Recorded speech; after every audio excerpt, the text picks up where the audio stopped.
2 or 3 days with the job retention scheme portal and the submissions that we made and the feedback we've had from 1 or 2 clients that have tried themselves.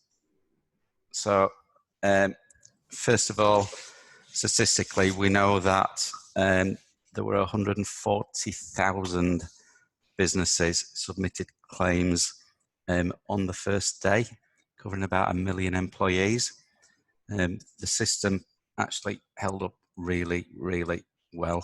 Any of you that's in kind of software development or systems development will understand what tends to happen when you rush development and implementation. So most of us were expecting the portal to open at 7 o'clock on Monday morning and fall over by about 5 past.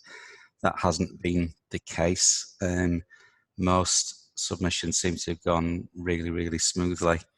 The design of the portal is good and clear. It's, you know, it takes you through step by step a set of simple questions to get through there. I think that the lesson is get yourself prepared before you log on and start moving in and submitting data. So it'll be asking you for your company details, your company tax reference, names of national insurance, numbers of employees, and you know, your overall claim and the claim dates. Just have pretty well everything to hand to start with. The process will time out after 30 minutes, and if you've got more than a handful of employees to put in, it might take you a little bit of a while.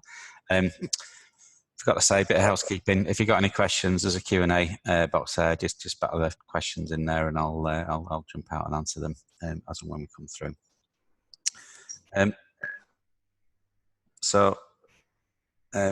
Our first submission went through about 8:30 in the morning. There's kind of 2 of us went through and screen shared it and spent a long time just really reading the questions and understanding what they were saying, working through. So I went through relatively slowly on a very, very simple one there. It took us about 10 minutes. Literally for a one-man band, I would expect you're going to beat 10 minutes to put stuff in. But yeah, if you've got some kind of complicated, if you've got, let's say, a dozen employees and there's a mix of salaried and variable hour people in there, it's going to take you a while to actually calculate what you're going to put in before typing them in. If you have less than 100 employees, you're going to have to type in the names and national insurance numbers one by one. That should be fun for somebody. Okay, but overall the experience has been good. We've had, or we've seen a couple of gremlins. We had one submission where we successfully put the data in. Then on pressing the submit button, it said, no, that's all broken, it's not going to happen. But trying to go back in again and resubmit, it's saying you can't submit because we've already got a submission in. So goodness knows for that client where that's at. With a call out with HMRC to say, well, have you got the data or haven't you? Fortunately, it's a client that isn't that absolute desperate for the cash. You know, they can kind of wait a few extra days if needs be on that one. I've also had feedback from another accountant to say they seem to have a constraint of 5 employees, which is a little bit bizarre. We've not had any constraints of that nature whatsoever. Okay. Watch out for your employer's allowance. For those of you claiming the employer's national insurance allowance this year, remember that quite possibly in March you'll have been paying some, but in April you probably won't be. So don't try claiming some employer's national insurance when you're not actually going to be paying any on your April pay run. As one client has taken it off their own bat to go and do. It's not a lot of money, but you know they've overclaimed. And one of the features of the process in the portal is there is no route back to amendment. Once you've submitted, you submitted. That's it. How we sort out any errors, deliberate or otherwise, going forward, we don't know. Yeah, I'm sure there's going to be many thousands of those for HMRC to kind of cope with going forward. But you know, remember that this has been kind of rushed in. It's a sledgehammer to crack a nut, and the whole thing is pretty simple without kind of looking for amendments at all. Holidays posing a lot of questions, particularly around bank holidays. for us. So originally our advice was that furlough and holidays don't mix. If you're on furlough, you're not on holiday and vice versa, although your employment benefits continue to accrue whilst you're on furlough. That's now not the case. Employees can take holiday while they're on furlough, although if they are on holiday while on furlough, the pay needs topping back up to 100% again if you're only claiming and paying the 80% while on furlough. That's particularly posed questions around the Easter bank holiday. And in May, we're going to have the same questions again around the 2 bank holidays then. Oops, sorry. What you have as an employer is a choice of 2 options. So either you can just pay the furlough and with agreement to the employee, carry the holidays forward, the bank holidays forward, assuming their contract states them separately. Or alternatively, yeah, we calculate on a daily basis and give them the holidays and upgrade their pay for those 2 days from 80% to 100%, which can be a little bit more trouble than it's worth. It doesn't put an awful lot of money in most people's banks, and it takes you a little bit of head scratching to get there. But it's your choice as an employer, provided you get the employees buy-in for that. Agree with that, Jane? Yeah, definitely. I'd say keys, make sure that the employees know what you're doing and why you're doing it. And also just remember you've got the 2-year carryover now that the government's implemented. So if you decided that actually you were just going to leave the bank holidays and they can take them later on, you've got a longer period of time to manage that down. You might not normally have been so directive over when people can have holidays, but part of the return to work preparation might be around actually working out when would be good times for people to take holidays, so it might not have that much of an impact. Yeah, I think you need to scratch your heads around that. We've discussed internally. We don't have anybody in furlough yet, by the way, but we've kind of discussed the scenarios, doing our own contingency planning. On a personal level, we feel we'd rather not do that if we can. It just feels like you're kind of kicking a can down the road. So, but it kind of, you need to kind of think about what happens when you come out of this and what resource you need. So for us, December and January are really, really busy periods, and what we can't really do is put people on furlough now, then have 2/3 of the staff off on holiday around that period. So our intention really is to try and get people to take holidays in the first half of this calendar year, whether they're on furlough or whether they're just on working from home, just to try and kind of contain that. But it's down to you as an employer to kind of work out your own strategies. Can I just add what my strategy is, because that might be helpful?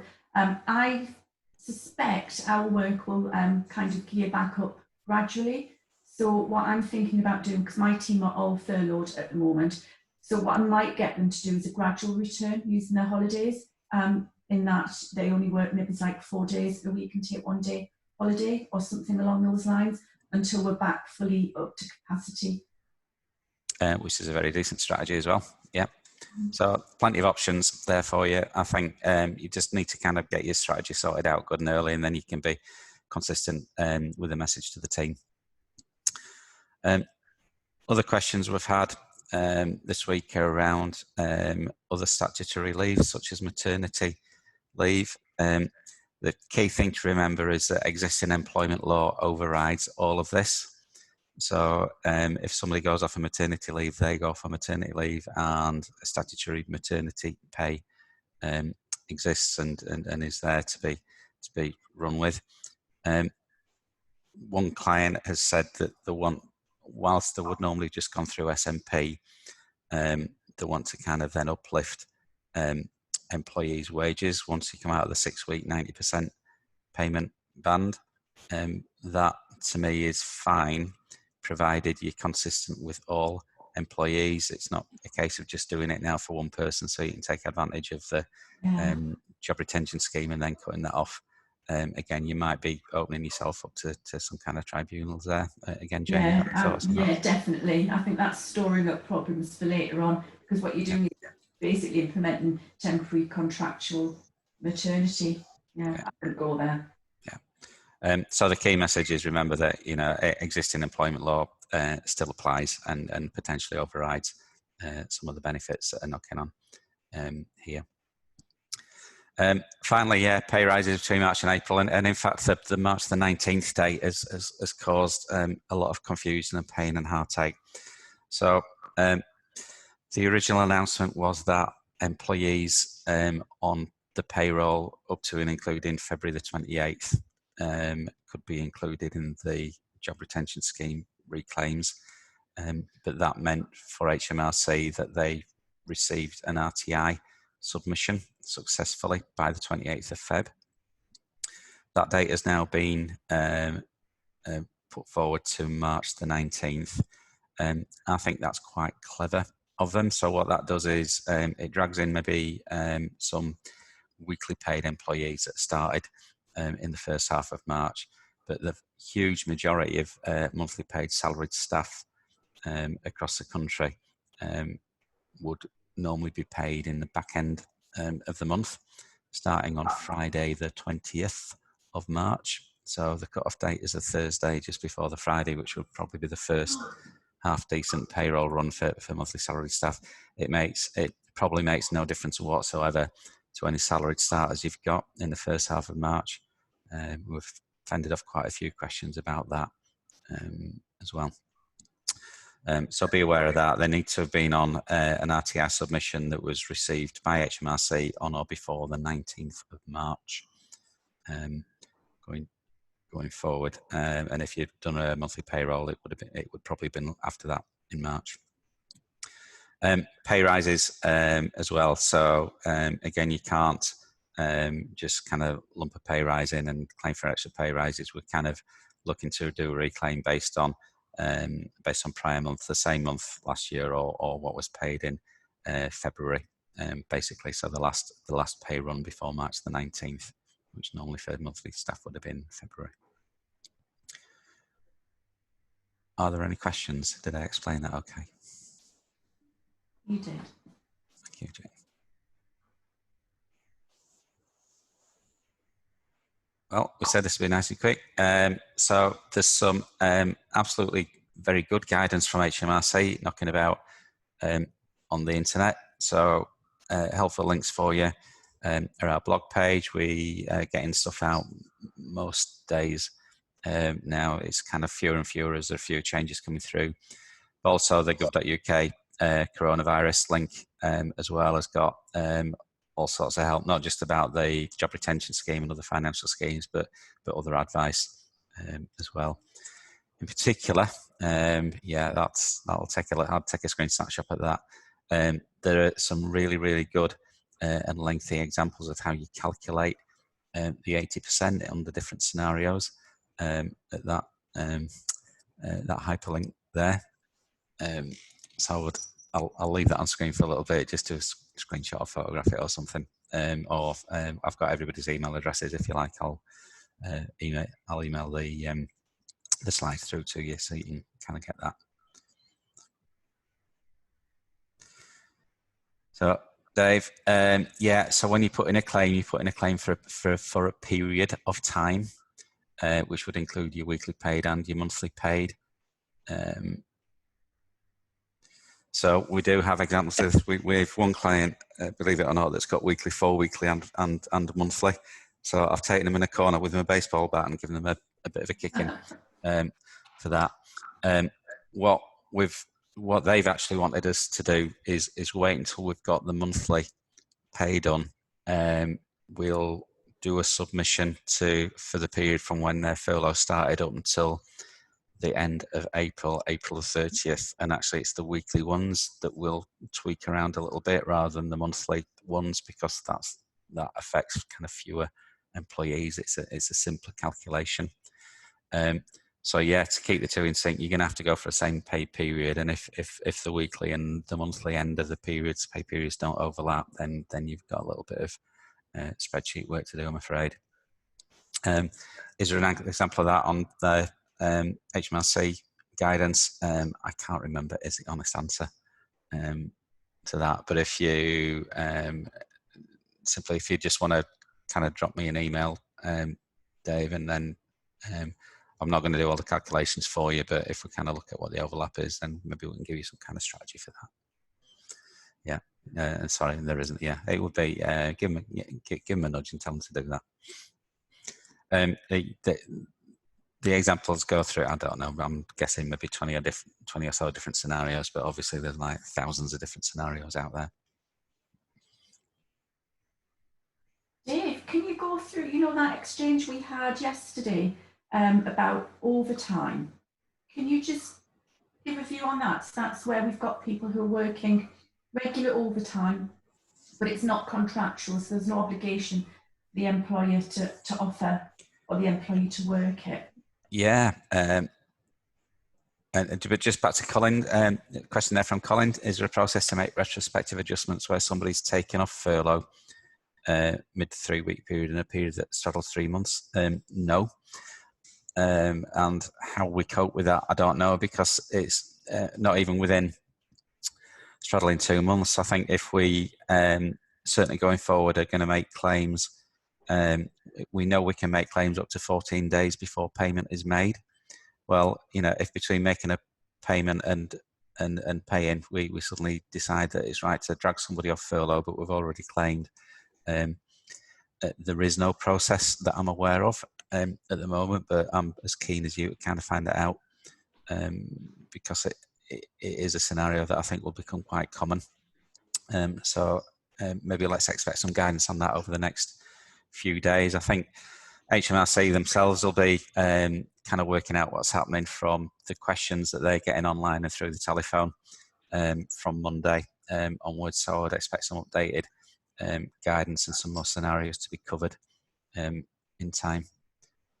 And payments, they're committing to make payments between 4 to 6 working days after submission. So technically, if you make a submission today, you should have the money in your bank by the end of the month. We don't know yet. I've not seen anybody receive a payment yet. No doubt some payments and submissions will be rejected, but we don't know for why yet, but that's what they've said. So they said it go live on the 20th, and it has. They said that payments will filter through between 4 to 6 working days after.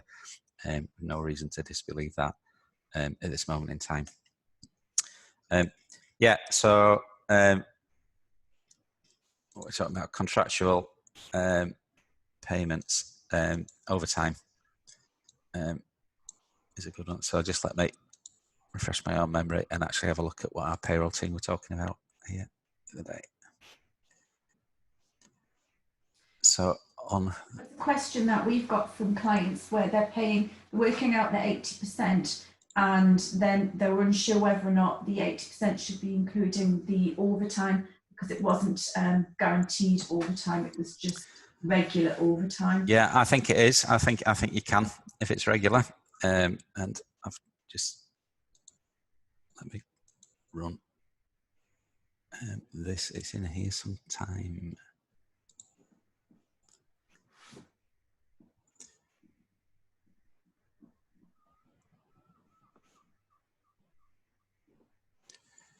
So there's a fairly clear statement on it.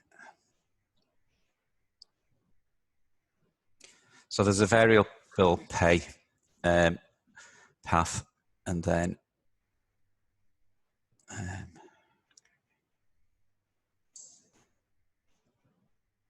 I think what's happening is good old Martin Lewis is being very vocal on it. Then employees are coming in and telling the manager, actually, this needs to be included. Yeah, I'm pretty sure it does. Yeah, I think it does. Yeah. So yeah, it does. And there is actually an online calculator as well, which I've not actually been through. I would expect it to ask you for that as well. And the calculators accessed through that 80% of you, that link there. Just let me try and find the actual wording, though, if everybody's got another couple of minutes. What you can do is choose a calculation you think best fits the way your employee is paid. So you can, if there's 2 different ways, you can kind of work out what they can get, and one's more beneficial than the other, you can use the beneficial one. So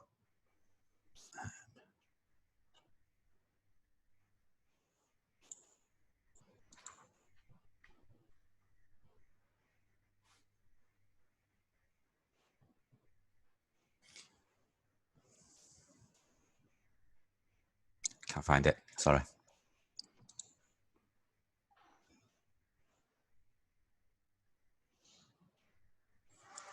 Can't find it, Jane, sorry.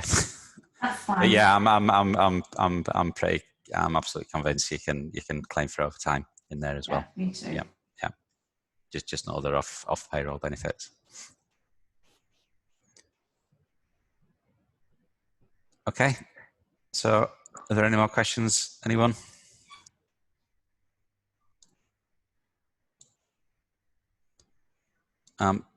Happy if you want. Like I say, it's a small but select audience. If you've got any specific questions, bring them through. Dave, if you want to give me a bit of an example, I'm happy to spend a few minutes looking at it and give you some strategy for calculations. There, I might even bounce you off to one of our payroll team who are up to their elbows in this stuff. Anyway, so they'll have more practical experience than me of doing the calculations, and then we take it from there. So thank you very much for your time, everybody. Just to let you know that we're hopefully getting back to normal next week, and we actually have a webinar on R&D at 11 o'clock next Wednesday. So keep your eyes open for that if that's of interest to you.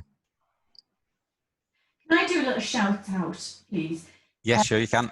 So HR department is part of a franchise. There's a heck of a lot of us around the country, and we have something called the voice of the SME. When we think there is something that's affecting the SME, we start to lobby the government to try and get heard. And alongside our professional bodies at the moment, we're running a survey on furlough and the impacts it has on businesses. But in particular, what we're wanting to see is maybe a partial return to work, so that people can be partially furloughed during a week until the work gradually builds back up. So at the moment, if you look on my LinkedIn profile, there is a link to a short survey. It takes 1 minute. Please, can you take some time to do it? Because I want to have the North East represented in whatever lobbying that we're doing. Thank you. Yeah, and I think that's a really great idea. So if it's supportive of people coming back part-time, and if there's a gradual take up of work, then it would mean probably a gradual easing down of, or it would enable a gradual easing down of the support rather than just falling off a cliff edge. Yeah, one day. I think conceptually it's a great idea. Okay, everyone. Thank you. Okay, thank you very much.